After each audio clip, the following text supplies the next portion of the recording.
chamo a vossa atenção sobre a postura deste político húngaro e a análise geopolítica que ele faz, condicionada pela posição geográfica e os interesses económicos e políticos do seu país. Segue-se a entrevista. Here we are, sitting with you. Thank you. The pleasure is mine. So I want to start by addressing the elephant in the room. For people who don't know your country very well and have heard the name Prime Minister Viktor Orbán, they've heard all kinds of things. Yeah. And I'd like to bring these things to you and allow you to address them. Please. With all respect, of course. The first and most common... Start with the negative or the positive? I am going to start with the negative, and then we're going to go into a lot of wisdom. Good. So let's just get it out of the way. There are claims that since you've become prime minister, while the country is flourishing, and believe me, I walked around day and night, people seem very happy. They seem like they're relaxed and calm. But the claim is that you have helped your friends get wealthy because you're the prime minister. And so there is a claim that your opposition has that you have played favoritism and allowed your friends to get rich. Okay, first on economy. Yeah? It would be good to have only good news on the Hungarian economy. Unfortunately, not everything is shining. Probably you see on the street because the last 4 years were rather difficult. After the COVID, a good trend of strong economic growth was interrupted, and then the war is coming and the sanctions. So now the situation is not, the inflation is far higher than it should be. So I can't say that everybody is 100% satisfied with me or with the economic policy what we are running here. But there are some results. Full employment. It's something which is really respected by the people, and probably the strongest family subsidizing system in the world. Okay, that's about the good thing. Bad thing. Accusations. It's not true. I can't run that kind of favoritism just simply because the regulations are very tough. We are part of the European Union. The same regulation we have here than in Berlin or in Paris or in Amsterdam. The public procurement system is the same, almost the same everywhere, and I have to follow that rule. And we are performing quite well on the ranking of public procurement execution on the European context. So I think it's this accusation is simply not fair. Why do you think they're accusing you of this? Do you know the famous saying of Margaret Thatcher? Margaret Thatcher said that I'm always happy when I'm personally criticized with nasty things because it means that they cannot attack my policy. Yeah, and homonym attacks. I guess that's a fair accusation. So you're planning on running again as prime minister here in Hungary, is that right? Yes. Some people are saying that you've been here for so long, 16 years, and only a dictator can be a prime minister for this long. What's your response to that? It's not 16, it's 20. It would be, right? No, 20 already. Because, 16 in a row, 16 years in a row. But between 98 and 2002, I had another 4 years term. So altogether, as prime minister, I spent 20 years in power, which is really a record. But at the same time, I spent 16 years in opposition as leaders of the opposition. So I'm not just the record holder of being in power in the European politics. I'm a record holder as serving as the leader of the opposition. So I know both sides of the coins. So if sometimes you are on that side and on the other one, it's democracy, it's not dictatorship. So when people say to you, well, shouldn't you give the space to somebody else to give them a chance? Yeah, I should. They are right. But you are still running again. No, because I think at this moment I'm the best in my party. Sorry to say that. I try to be as humble as I can. But if we would like to win the election, we have to run in our best shape and form. And the public opinion inside the political community I belong to is that at this moment, the interest of this community to be led by me. That's the reason I do so. If they would say that we have a young talent who is far better than you, we would like to support to have a new prime minister candidate, I would say, good luck, go ahead, I'm ready to support you. But at this moment, if you would like to continue, the best chance to continue is on my side. Do you see yourself? Because unfortunately, sorry, it's obvious that I cannot give the power to another political camp who is representing totally different, which is my convictions and ideas and our principles and our political achievements. So we simply cannot say, please leave the country somebody else who will destroy what we have built up in the last 15 years. I think an interesting point to make is that Hungary is facing some serious threats. Maybe not entirely from within, but given that you are living in the middle of so many different issues. You have Russia and Ukraine on one side. You have the EU, which you may not always agree with on many things. The leader of Hungary has to really understand what Hungary wants and really have the willpower to fight for it. And you have been fighting mostly against some of the policies that the EU has been trying to project on you. And so maybe you can talk a little bit about your vision of Hungary and its place within the EU. Okay, I would not like to bore you with the Hungarian history, but to live in danger, that's the normal way of life here. Just because we are speaking about a 10 million size country, the number of inhabitants, 10 million here. So if you have a 10 million country, and from left side, you have Berlin, the Germans. On the right side, you have Moscow, the Russians, and down south is Constantinople, which is called Istanbul, and the Turkish. And you are living just in the middle of that. You are living always in the danger, So if you are a politician, you are always be aware that to run this country requires a strong concentration and awareness of what kind of danger could come from the international situation we are living in. So that's the normal way of life. But now we are living in an extra dangerous time for two reasons. First is Ukraine. It's a war. There's a war between Ukraine and Russia, and Ukraine is a neighboring country. So when there's a war in your neighboring country, it's always an extra danger. Plus, this war is not just a war between Ukraine and Russia. This is a proxy war of the West with the Russians, and they belong to the West. So getting more and more dangerous. That's one thing. The other one, in Brussels, the other danger is coming from Brussels.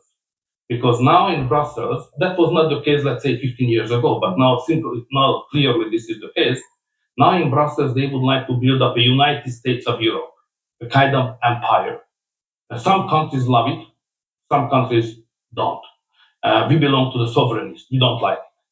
So we don't like the Brazilian centralized bureaucracy, center of the new empire, which define how we have to live here in Hungary. So we are sovereignists and freedom fighters.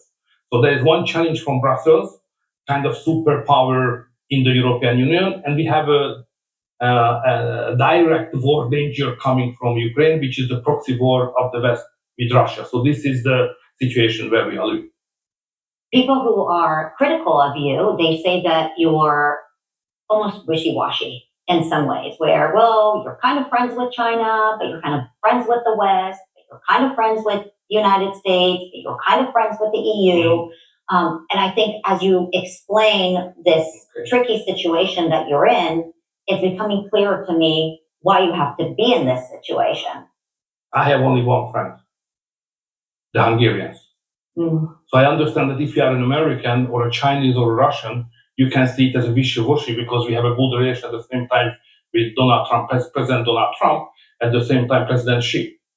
And we have a good relation with the President of the United States, and we have a good relation with Vladimir Putin. And you can see if you are not a Hungarian, it's wishy-washy. But if you are a Hungarian, it's easy to understand. What is the interest of the Hungarians? Our interest is to collect friends and to have good relations with all the main powers. That's normal. That's what I'm doing. I serve the interest of the country. I would not like to join one block of the country, West, East, whatever. I would like to maintain the sovereign room for maneuvering of our foreign policy and to maintain the national sovereignty of this country. So what I'm doing is clearly serving the interest of the Hungarian people because they are my friends. Do you think that that's one of the reasons that the EU is upset with you? Because they want you to ally with them and you don't always ally with them? First of all, we should define what is European Union and Brussels. Yeah? They should be our servant. because the European Union is not about Brussels and the European institutions. The European Union is about the member states, the sovereign member states. So the European center, Brussels, should serve as a service center for the members who belong to the Alliance of the Nations called European Union. So I don't, Ursula von der Leyen, who is the head of the Commission, is a bureaucrat who is paid by me. Sorry to be so blunt, but this is the case. We cannot accept that she's behaving like the boss of Hungary. This is not the case, because we are a sovereign country. And they don't like it in Brussels, you are right. What are your thoughts on how Donald Trump negotiated with her recently and the results of the tariffs? It's a long story how we can evaluate that outcome. Okay, the tariff is one thing. Okay. If you have a lightweight negotiator on one side and a heavyweight deal maker on the other side, you can see the outcome, obviously. And of course, we lost. We will pay 15% tariffs to the United States, and the United States will pay 0. Okay, it's a lost match, yeah? Okay, but this is not the main problem. We have to deal with that. It's not easy, but there's an even major challenge of that, because the head of the Commission made an agreement which consists of 3 more things, not just the tariff. So it's a package. First is that we will buy 700 billion euro energy from you. Question is who? Von der Leyen will buy it, or Brussels, or the Commission. The Commission has no authority, no money, no reason to buy anything. So if the President of the United States would like to make a deal on energy, the right person to make it with is not the head of the Commission, but me and the other leaders of the European Union member states. Because we can buy, she never. So she made a promise which not a position of the member states. Then we agreed, Ursula von der Leyen, the head of the Commission, made a deal that we will invest $600 billion into your economy under the circumstances when we have lack of capital here in Europe. But Brussels has no money to invest. So who made the deal with President Trump? Somebody who has no legitimacy to do so. So it will be never fulfilled, or I don't know who will fulfill that agreement. Then there is a secret chapter of this agreement, if I understand correctly, that's something about Ukraine. And I think this is the most important and most dangerous point. As we are informed, there is a deal that the United States will sell weapons to the Ukrainians in a way that it will be paid by the European Union. But who will pay for that? Because Brussels cannot do so.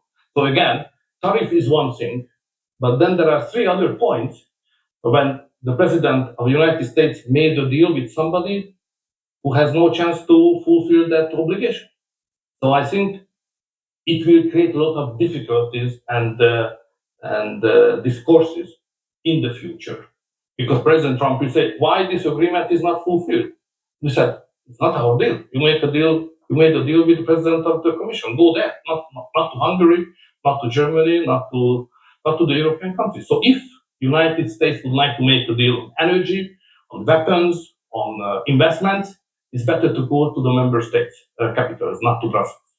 It's interesting the way you perceive the role of the EU versus the way the EU perceives its own role. Mm-hmm. And it seems to be this recurring theme, right? They come to you and say, you have to take this number of immigrants. And then you say, I'm not willing to take this number of immigrants. And then they fine you $1 million a day. And you say, I'll take the fine. You're not the boss of me, right? It seems like this constant cycle that is happening between you and the EU. So the fact is that serving so long, as you have mentioned, I was there how the strategy was changed in Brussels. Till the starting point of head of the Commission, Juncker, the self-understanding and self-definition of the European institutions were more like, as I expressed and I wished to see so, it was a kind of center to have the member states. The Commission never perceived itself as a boss of the member states. But when Juncker, it was 12 or 13 years ago, decided that as a new president of the Commission, he will convert the Commission from a neutral body into a political body, the change has happened. And he did so. We protested unsuccessfully, and they converted the Commission into a political body. If it's not a servant or a background institution or a coordination center, but a political body, it has a different logic, because power comes into the game. And now that's going on. That's why we, minor countries of European Union, are suffering so much, because they behave not as somebody who should help us, but somebody who would like to rule us. That's an example you have mentioned, is the migration. What is migration discussion about? Brussels thinks that they can decide, we Hungarians, with whom should live with. But how is it possible that somebody living in Brussels will make a decision that Hungary has to let somebody into this country with whom we would not like to live with? So the question is, who will decide about the composition of the population of this country? Nobody else can decide about it, only we. Otherwise, we are not a free country. And they would like to make that decision. They would like to make a decision how we should live and with whom. So we reject it. What is the answer on behalf of Brussels? Fine. We have to pay $1 million every day just because we don't let the migrants into this country. The number of migrants in this country is zero. We are proud of it. I'm very proud of it. So nobody can cross the border line of this country without the permission coming from the Hungarian authorities. So we defend our border line, we defend the sovereignty, we defend the security and safety of this country. So no migration policy as the Westerners are doing. And we have to pay for that $1 million. That's absolutely a tyranny. It's a tyranny. The migration issue belonging to the main core of the sovereignty of each member state. They cannot influence on that. And especially they cannot fine, they cannot punish. But that's going on, unfortunately, but we are still alive. Well, what's interesting is I spent the last couple of days here walking around Budapest, the town. There are people who agree with you and people who don't agree with you, but unilaterally, every person I've spoken with thanks you and agrees with you for your immigration policy. I have not found one person, believe me, I've been looking, who said Prime Minister Orbán was wrong in immigration. They have visited the UK, they have visited France, and then they come back here and then they say, thank God. I may have been wrong about Prime Minister Orbán in the past when it came to immigration, but we feel like he saved our country. Travel to the West, to London and Paris, it's unrecognizable.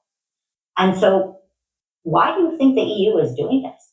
To look at Paris and to look at London and then to force you to do the same? This is a puzzle which torture us for years and years, because for a normal mindset, it's difficult to understand that countries, westward, Hungary, had wonderful life, wonderful countries, safe, prosperous, high-level culture. Really, the best part of the world probably to live in the Western European city. And the leaders of that part of the world decided to let it gone with the wind.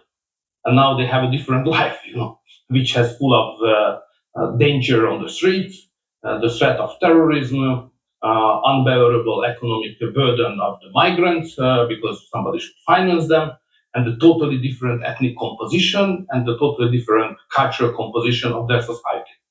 And it's difficult to understand why they have let it happen. In Hungary, when this